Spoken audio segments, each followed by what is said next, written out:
इसमें तो कोई सोचने वाली बात नहीं है कि content is the king. Content राजा होता है। अगर आप एक अच्छा क्वालिटी कंटेंट लिखते हो तो आप आसानी से गूगल या दूसरे सर्च इंजन में हाई रैंक कर सकते हो।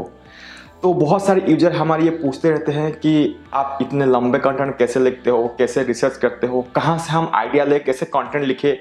जो बिगिनर्स है उनको इसका सामना करना पड़ता है, उनको मुश्किल होता है कि कहाँ से वो कंटेंट लाए, कैसे लिखे, कैसे रिसर्च करे, कैसे वो लेंदी कंटेंट लिखे, कैसे वो कंप्लीट कंटेंट लिखे। तो वो हमारा जो वीडियो होता है उसके नीचे कमेंट करते रहते हैं। तो मैं सोचा क्यों ना मैं जो हमारे ब्लॉग के कंटेंट राइटर हैं उनसे क्यों ना ये सवाल पूछा जाए। तो मैं गया था प्रभंजन भाई के यहाँ, जो कि हमारे ब्लॉग में 3 साल से लिख रहे हैं, उसके साथ साथ दूसरे इंग्लिश कंटेंट में वो लिखते हैं। तो मैंने उनको ये सवाल पूछा कि हमारे जो यूज़र हैं वो जानना चाहते हैं कि आप कंटेंट कैसे रिसर्च करते हो, कैसे लिखते हो। तो वो बोले ठीक है चलिए इसके ऊपर की वीडियो बनाते हैं। तो इस वीडियो का जो लोकेशन है आपको तो ऐसा स्टूडियो वाला नहीं मिलेगा, उनका घर का काम चल रहा था तो हमें उसी घर पे शूट करना पड़ा। तो आपको ऐसा लोकेशन नहीं मिलेगा, लेकिन आपको इन्फॉर्मेशन भर भर के मिलेगा। तो चलिए सुनते हैं उनकी जुबानी कि आखिर एक क्वालिटी कंटेंट कैसे लिखते हैं और वो कैसे लिखते हैं, उनका एक्सपीरियंस क्या है। हेलो दोस्तों, मैं हूं चंदन और आप देख रहे हैं हिंदी में जानकारी।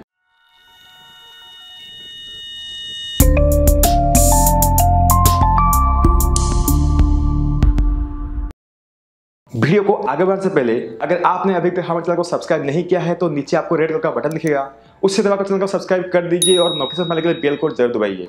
तो वीडियो को आगे बढ़ाते हैं। तो आज हम लोग ये जानने वाले हैं कि क्वालिटी कंटेंट कैसे लिखें, क्योंकि ये सवाल बहुत से हमारे ब्लॉगर्स भाइयों को द्वारा पूछा जा रहा है हमारे कमेंट सेक्शन में। तो मैंने सोचा कि आप लोगों को ये सीक्रेट भी बताया जाए कि मैं कैसे लिखता हूँ हिंदी में जानकारी के लिए। तो चलिए दोस्तों, चलिए जानते हैं इसके विषय में पूरा डिटेल में। मैं आपको बताने वाला हूँ कि मैं कैसे आर्टिकल लिखता हूँ। तो सबसे पहली चीज़ है कि आर्टिकल और क्वालिटी आर्टिकल, ये दोनों में अंतर जानना सबसे बहुत जरूरी है। आर्टिकल मतलब है कि कोई भी इंफॉर्मेशन किसी भी टॉपिक के ऊपर आप लिख रहे हैं तो उसको आर्टिकल बोल सकते हैं। जैसे कि न्यूज़ आर्टिकल हो गया, क्योंकि वो लोग सिर्फ एक ही चीज़, एक ही कंटेंट के ऊपर लिखते हैं। लेकिन क्वालिटी आर्टिकल वो होता है जो कि हम ब्लॉग में लिखते हैं, राइट। मतलब जैसे कि कंप्यूटर के बारे में हो गया, कि कभी आधार कार्ड के बारे में हो गया। तो उसमें क्या होता है, हम अच्छे रिसर्च के साथ, पूरी रिसर्च के साथ, वेल ऑप्टिमाइज्ड, जैसे कि गूगल में वो रैंक हो, और मेन है कि यूजर को उससे वैल्यू मिले, उसी चीज को हम ध्यान में रखते हुए हम आर्टिकल लिखते हैं, और वो क्वालिटी आर्टिकल होता है। ठीक है, तो अब जानते हैं कि मैं कैसे लिखता हूँ। देखिए, आर्टिकल, कोई भी आर्टिकल लिखने से पहले मैं उसकी ज्यादा रिसर्च करता हूँ। रिसर्च का मतलब ये है कि मैं एक आउटलाइन बनाता हूँ क्वेश्चंस का, कि कोई भी टॉपिक सोच लीजिए, जैसे कि हमारा एक पॉपुलर टॉपिक है कि चिकन बिरयानी कैसे बने। ठीक है, चंदन भाई हमेशा बोलते रहते हैं इस विषय में, तो उसी को पकड़ लेते हैं। देखिए, चिकन बिरयानी कैसे बनाई, ये टॉपिक हो गया, ये हेडिंग हो गया। तो इसमें हम लोग क्या क्या क्वेश्चन आ सकता है, जैसे कि चिकन बिरयानी क्या है, चिकन बिरयानी के लिए इंग्रेडिएंट्स क्या चाहिए, चिकन बिरयानी कब बनाया जाता है, चिकन बिरयानी मतलब कैसे बेहतरीन बनाए कम पैसों में, या फिर कम हेल्दी चिकन बिरयानी कैसे बनाए। ऐसे बहुत से चीज़ों को, मतलब ये आउटलाइन है। मतलब ये क्वेश्चंस, तो फिर आप सोच रहे हैं कि क्वेश्चंस कहाँ से लाएं। देखिए, क्वेश्चंस लाने के लिए आपको बहुत साइट है, जैसे कि क्वेश्चन हब हो गया, गूगल का अपना है क्वेश्चन हब हो गया। फिर है अपना क्वेश्चन आंसर साइट्स जैसे कोरा, फोरम हो गए। तो यहाँ पर आपको लोगों द्वारा पूछे जाने वाले जो भी सवाल है, ये आपको उसी टॉपिक पर मिल जाएंगे। ठीक है, तो इसमें आपको क्वेश्चन मिल गया, तो आपको पहले आपके जो आउटलाइन आप बना रहे हैं उसमें जो क्वेश्चन आप ऐड करेंगे, उसको वो क्वेश्चन पहले आप क्वेश्चन रख लीजिए अपने पास। फिर नेक्स्ट आता है कि उसका आंसर्स, मतलब उसका जवाब कैसे दे। तो जवाब के लिए आप, यदि आपका एक्सपर्टीज है तो आप खुद लिख सकते हैं, या फिर यदि आपको मतलब इतना इन्फॉर्मेशन नहीं है, क्योंकि हर किसी को हर चीज़ का इन्फॉर्मेशन तो होता नहीं है, तो उसके लिए आप सर्च इंजन में घुस सकते, मतलब गूगल हो गया, बिंग हो गया, कहीं पर भी आप खोजिए उसको। मतलब कोरा में जाके खोजिए, कि दूसरे फोरम में पूछिए, फोरम में खोजिए। मतलब आप वहाँ से कुछ आइडिया ले सकते हैं, या फिर कुछ ब्लॉग्स भी देख सकते हैं आप। तो वहाँ पर आपको मतलब जवाब के आइडियाज को, आप कंटेंट को वहाँ से ले सकते हैं। तो एक बार आप कंटेंट को लिख, मैं नहीं बोल रहा हूँ उसको डायरेक्टली आपको कॉपी करना है, नहीं, आप वहाँ से कंटेंट आइडियाज लीजिए और उसको एक फॉर्मेटिंग कीजिए। मतलब क्वेश्चंस हो गया, उसके बाद जवाब हो गया, तो अब आपका है कि उसको अच्छे से फॉर्मेटिंग करें। फॉर्मेटिंग मतलब है कि आप ऑप्टिमाइज कीजिए कि जैसे कम शब्दों में, क्योंकि आपको डायरेक्टली यूजर्स के मतलब आखिर में आपको अपने यूजर के जवाबों को अच्छे से देना है, मतलब वही सर्च इंजन चाहता है, ठीक है। तो आप जब लिख रहे हैं तब एक बार आपके पास क्वेश्चंस और आंसर मिल गए, अब आप ऑप्टिमाइज कीजिए उसको। तो इसमें होगा क्या है कि आप जितनी जरूरत की चीजें हैं, जैसे कि हो गया कि आप जो मेन टॉपिक है, जो रिलेटेड जो भी है, रिलेटेड क्वेश्चंस हो गया कि कुछ भी, उसको ही कवर कीजिए और बाकी चीज को आप इग्नोर कर सकते हैं। तो ऐसे में यही रिसर्च फेज होता है, इसी को मैं ज़्यादा इंपॉर्टेंस देता हूँ और इसी में मुझे सबसे ज़्यादा समय लगता है।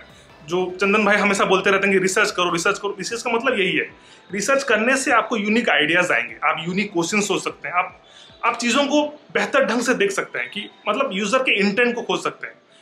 तो यही है, इसको बोलते हैं रिसर्च पेज।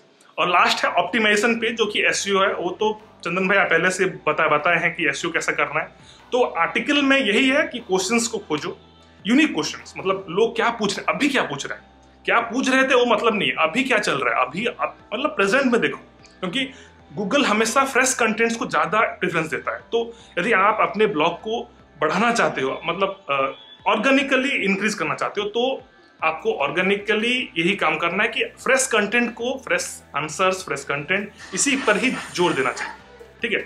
अब आपके पास मतलब कंटेंट हो गया, आप उसको अच्छे से ऑप्टिमाइज भी कर ले रहे हो। अब है कि देखो, आप एक बार कंटेंट लिख ले तो इसका मतलब ये नहीं है कि वो परमानेंटली उसको मतलब और आपको कुछ अपडेट ही करना नहीं पड़ेगा, ऐसा नहीं है। हम हिंदी में जो करते हैं वो हम लोग रेगुलरली, मतलब वीकली नहीं होने से भी मंथली एक बार कम से कम अपडेट कर लो। यदि कोई नया इन्फॉर्मेशन आया या फिर कुछ नया चीज आया बस उस आर्टिकल के रिलेटेड, ऐसे नहीं कि आप जबरदस्ती कोई चीज को करो, ऐसा नहीं बोल रहा हूँ। मतलब कुछ जैसे कि कोई सोच लो जियो के ऊपर कोई आर्टिकल लिख रहा है, तो कोई जियो का कुछ नया फोन लॉन्च हुआ या फिर कुछ प्रोडक्ट, कुछ डिवाइस लॉन्च हुआ, तो उसमें आपको करना ही है कि आपको उस इंफॉर्मेशन को जो विद सोर्सेस, मतलब आप कहाँ से डेटा ले रहे हो वो भी मतलब मेंशन करना, क्योंकि उससे ऑथेंटिसिटी रहती है और लोगों का आपके ऊपर ट्रस्ट रहेगा। तो अब article updation is a must, ये करना ही है। और हाँ, और आर्टिकल में आप जितनी चाहिए टेबल्स का इस्तेमाल कर सकते हैं, फ्रीक्वेंटली आस्क्ड क्वेश्चन का इस्तेमाल कर सकते हैं, या फिर कुछ पिक्चर्स या कुछ ऐसे डाटा जो कि अट्रैक्टिव लगे।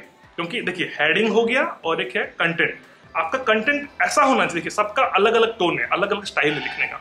जैसे सोच लीजिए, एक एग्जांपल लेता हूँ, जैसे अमिताभ बच्चन का स्टाइल और धर्मेंद्र का स्टाइल, दोनों का स्टाइल समान नहीं है, कि ऋतिक रोशन का स्टाइल अलग है, सबका अलग अलग स्टाइल है, ठीक है। तो वैसे ही एक ब्लॉगर का जब वो लिखता है, जो राइटर का, जो भी ब्लॉगर या राइटर जो भी है, उनका भी एक स्टाइल होता है, लिखने का वो होता है।